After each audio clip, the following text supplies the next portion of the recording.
Good morning children, welcome to e classes. Text portion में हम आगे की तरफ बढ़ रहे हैं। पार्ट 1 हम कर चुके हैं, धरती की शान पोयम 20th पेज नंबर 99। इसका जो स्टार्टिंग है, मुखड़ा है पोयम का, वो हम कर चुके थे 3 लाइन का। धरती की शान, तू भारत की संतान, तेरी मुट्ठियों में बंद तूफान है, मनुष्य तू बड़ा महान है ना। इसके बाद ये फर्स्ट पैराग्राफ भी हम कर चुके थे, लिखा हुआ है यहाँ पे फर्स्ट पैराग्राफ। नेक्स्ट हम आगे की तरफ बढ़ रहे हैं, नैनों में ज्वाल से हम स्टार्ट करेंगे। थोड़ा कल वाला अगर रिपीट कर दूं कि इसमें फर्स्ट पैराग्राफ में ये बताया था कि मनुष्य क्या क्या कर सकता है, अगर चाहे तो क्या क्या कर सकता है। लास्ट लाइन थी, तेरी आत्मा में स्वयं कौन है? भगवान है। और भगवान है, इसका इनडायरेक्ट मीनिंग क्या था कि वही शक्तियां हैं तेरे अंदर जो भगवान ने दी हैं। तो हम किसकी संतान हैं? ईश्वर की। तो जो शक्तियां ईश्वर में हैं वह शक्तियां मनुष्य में भी हैं, लेकिन काम क्या करना है? केवल उसे पहचानने की हमें ज़रूरत है। यहाँ तक हम कर चुके थे। नेक्स्ट पैराग्राफ, नयनों में ज्वाल। ज्वाल मतलब ज्वाला, नयन मतलब आँख, नेत्र, लोचन, चक्षु। तेरी गति में भूचाल। गति मतलब स्पीड, और भूचाल का मीनिंग होता है, भू का मीनिंग पहले लिखेंगे भूमि, और चाल मतलब चलना। धरती का हलन चलन, इनडायरेक्ट मीनिंग है भूकंप आ जाना। तेरे नैनों में क्या है? ज्वाल है। ज्वाल का मीनिंग होता है अग्नि। इसका इनडायरेक्ट मीनिंग ये नहीं लेना है कि आंखों से है ना ज्वालाएं निकलती हैं। ज्वाल का मीनिंग लेना है प्रकाश, ज्ञान का प्रकाश। तेरे अंदर, तेरे आंखों में इतनी ताकत है, तेरे आंखों में इतना ज्ञान तेज छलकता है। तेरी गति में भूचाल। गति मतलब स्पीड, भूचाल मतलब धरती का हलन चलन। अब किसी की गति ऐसी नहीं होती है कि भूकंप आ जाए। इनडायरेक्ट मीनिंग होता है, देखो कई बार रैली निकलती है ना, या आंदोलन निकलते हैं किसी चीज़ के लिए, जैसे विरोध प्रदर्शन नहीं किया जाता है कि इस व्यक्ति के साथ बहुत ही अन्याय हुआ है, बेवजह उसे मारा गया, फांसी पे चढ़ाया गया, अब इसे जस्टिस चाहिए या न्याय चाहिए।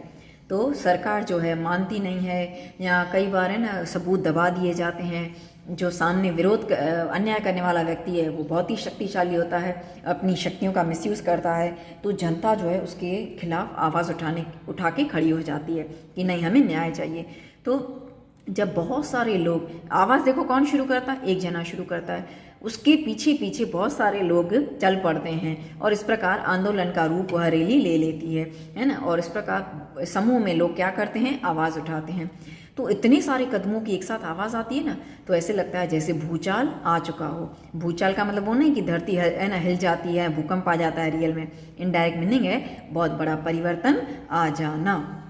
जैसे भूकंप आता है तो कितना बड़ा परिवर्तन आ जाता है। बड़ी बड़ी इमारतें 100-100 मंजिल वाली होती हैं, वो धराशायी हो जाती हैं।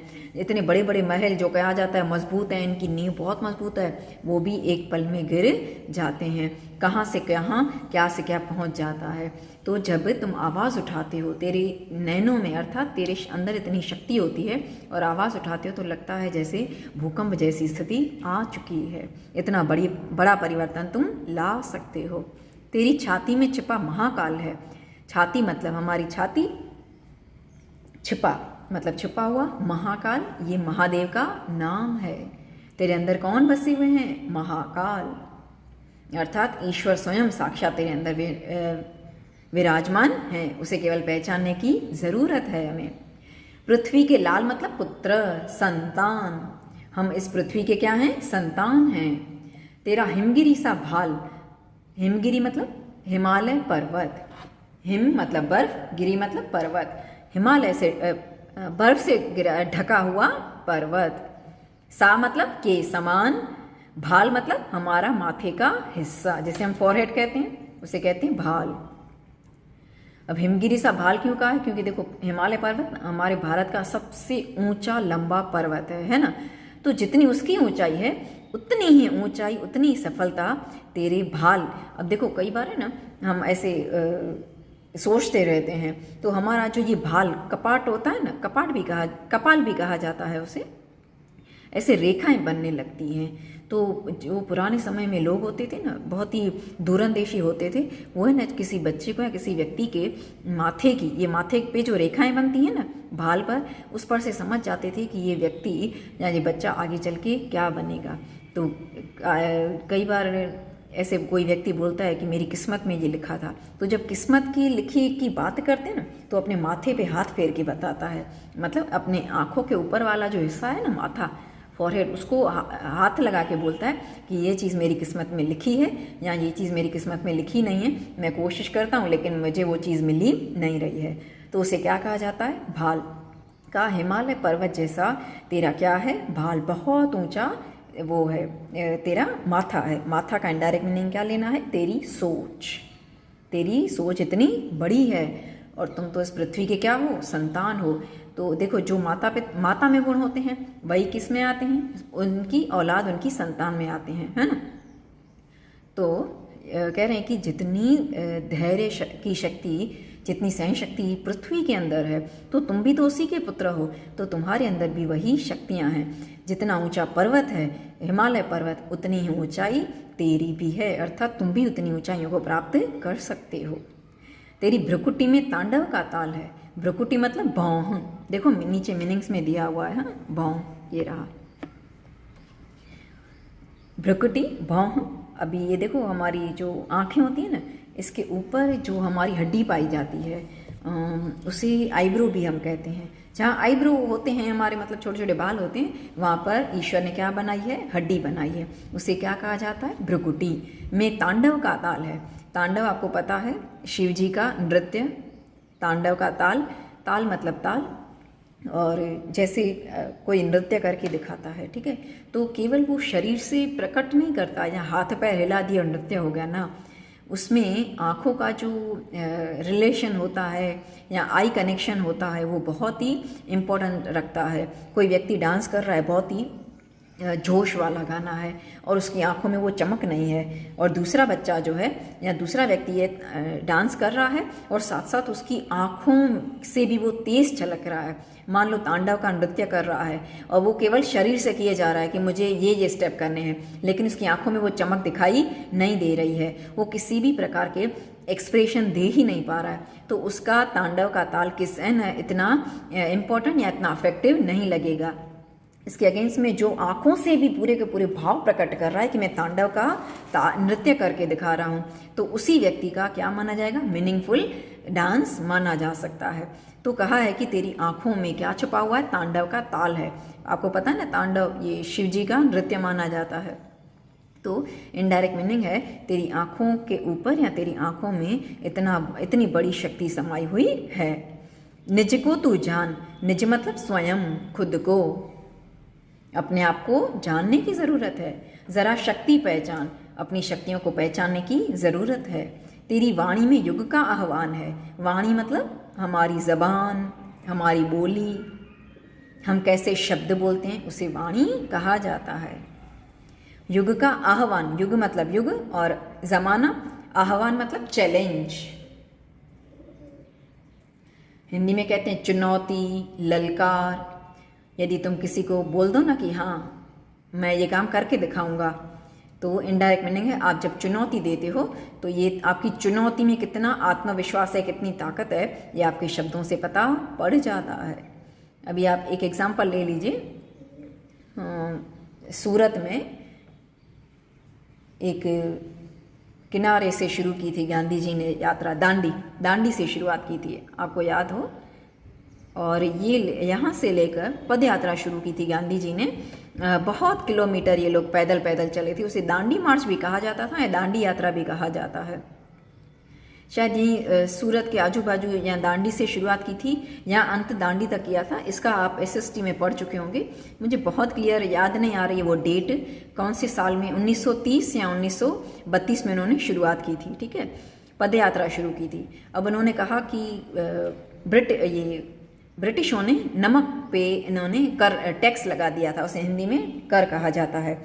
गांधी जी ने कहा कि उस समय ये भी कहा जाता है कि जितना महंगा उस समय में घी का भाव हुआ करता था ना, उतना ही भाव इन्होंने किसका लगा के रखा था? नमक का।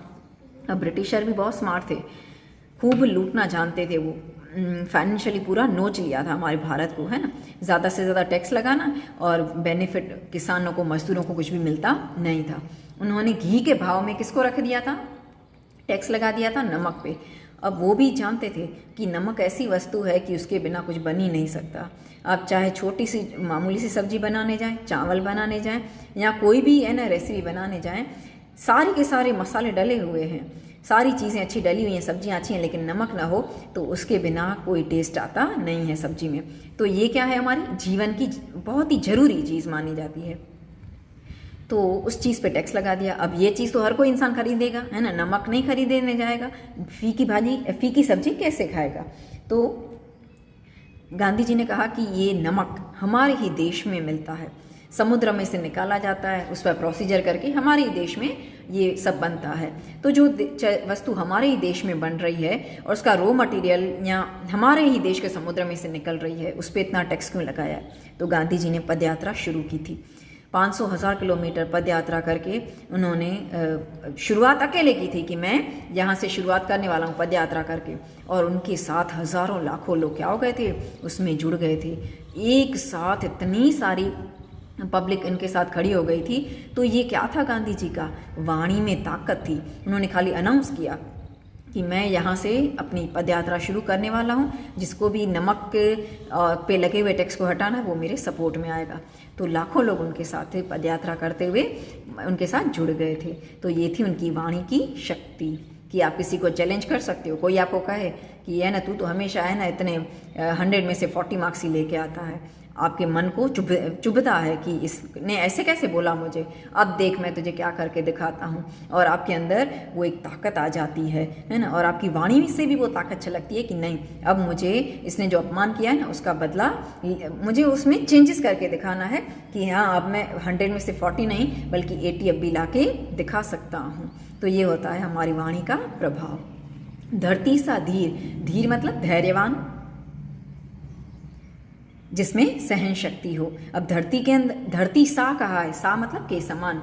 अब धरती के ऊपर है ना, आप जहर का प्याला डालो, गर्म पानी डालो, दूध डालो, कुछ भी कचरा डालो, वो बेचारी सब कुछ सहन कर लेती है, कुछ भी मना नहीं करती, है ना।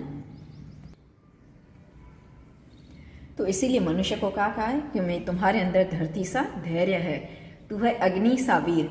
वीर मतलब ताकतवर, शक्तिशाली, बलवान, बलशाली, 4 समानार्थी शब्द हो गए। पेंसिल अपने हाथ में रखेंगे और मीनिंग्स लिखते जाएंगे। बहादुर, अग्नि के समान तुम क्या हो, वीर हो। अग्नि बहुत ही ताकतवर है, एक उसकी छोटी सी चिंगारी कहीं लग जाए तो वो कहाँ से कहाँ तक उस आग को फैला सकती है चिंगारी, ये हम अंदाज़ा भी नहीं लगा सकते जब तक उसके ऊपर पानी न फेंका जाए। तो कह रहे हैं कि हे मनुष्य, कवि कह रहे हैं कि हे मनुष्य, तुम्हारे अंदर अग्नि जैसी ताकत है।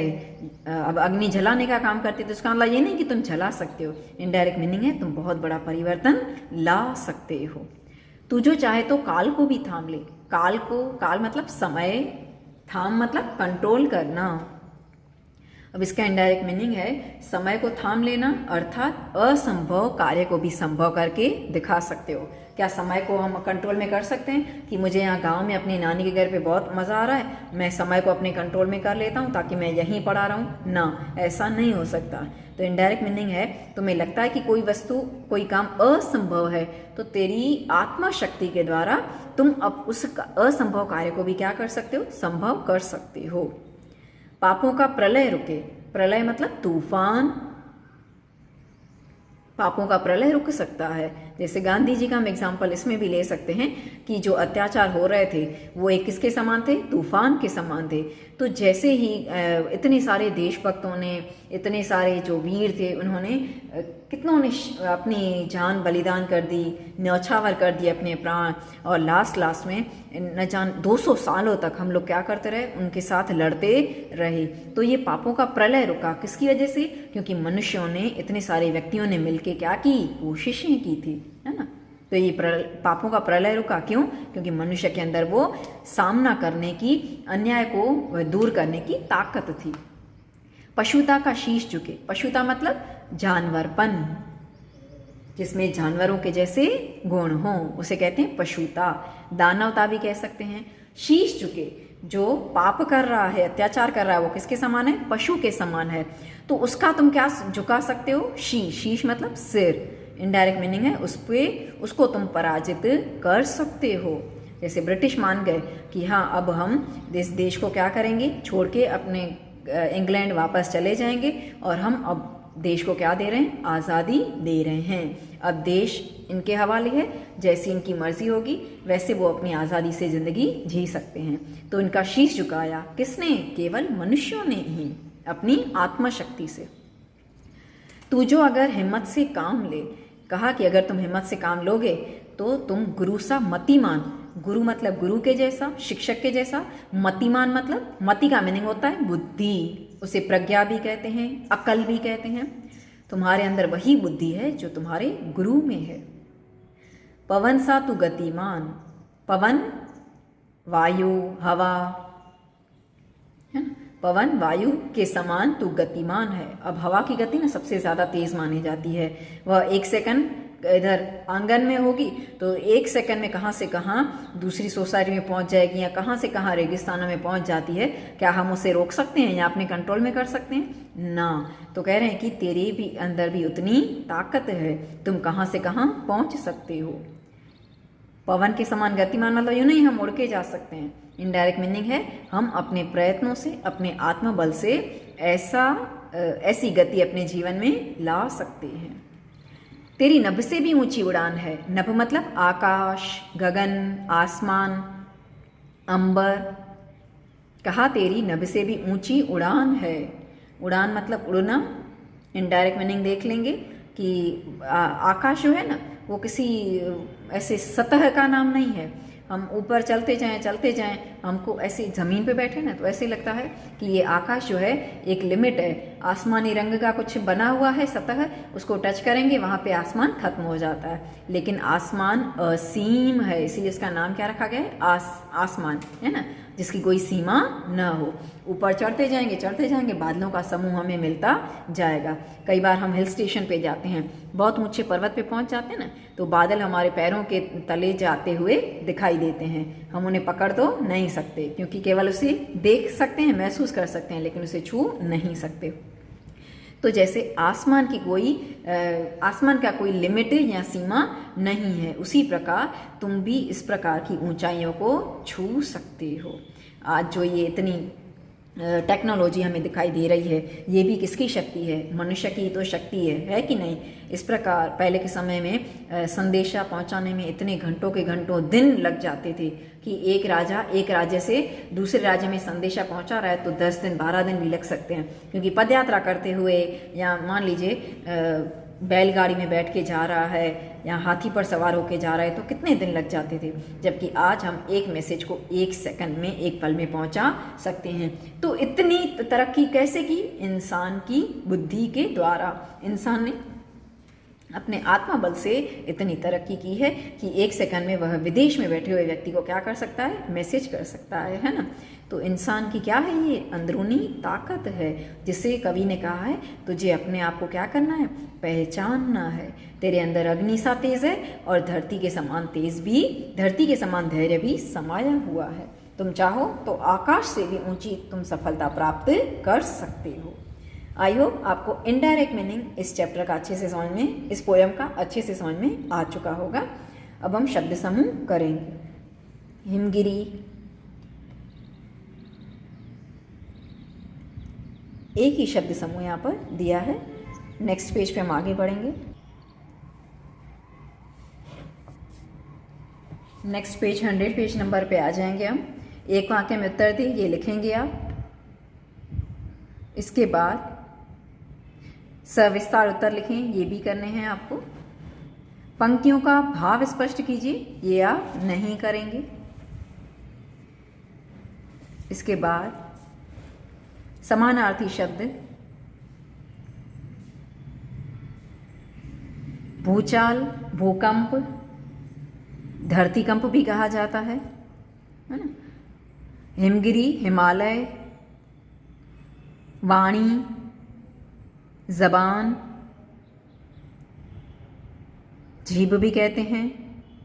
तूफान, प्रलय, आंधी भी कहा जाता है। अंधड़ भी कहते हैं।